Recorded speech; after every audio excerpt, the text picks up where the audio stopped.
It's the day before school starts and I'm doing what the moms do. I'm waiting for my kids at soccer practice and working while I do it.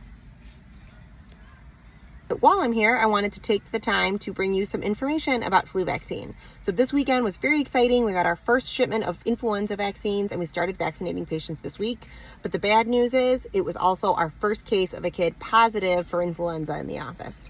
Some folks think August is too soon to be giving influenza vaccines, but don't worry. The recommendation is as soon as new flu vaccines become available, which is now in August, you should get yourself and your children over the age of 6 months vaccinated, and that vaccine will last you through May of 2026. In an ideal world, you want to have your flu vaccine by Halloween, but if you don't, you can continue to get that vaccine anytime in the flu season, but the sooner the better to protect you against a potential early outbreak.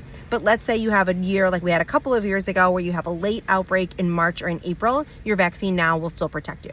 To put it another way, flu season is like the school year. It goes from August of one year till June of the following year. And for those who think it's just the flu, I want to emphasize that influenza is different from a common cold. It is spread and contagious in very similar ways, but it can lead to much more serious disease. Last season, 266 children in the United States died of influenza. Half of those children did not have serious underlying chronic conditions that increased their risk of severity of the flu, and 90% of the children who died were not fully vaccinated or completely unvaccinated for influenza. Flu vaccine is not 95% effective against preventing influenza like some of our other vaccines are. It's about anywhere from 50 to 60% effective against getting flu at all. But what it is very good at is preventing you against severe disease, hospitalization, and death.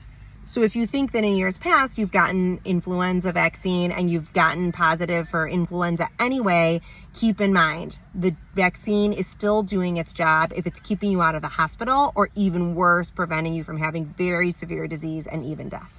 And last year, there was a very concerning increase for influenza-associated encephalopathy and acute necrotizing encephalopathy secondary to influenza. So flu can be much, much more serious than your common cold. So be sure to be calling your pediatrician to schedule those appointments for your flu vaccine as soon as possible.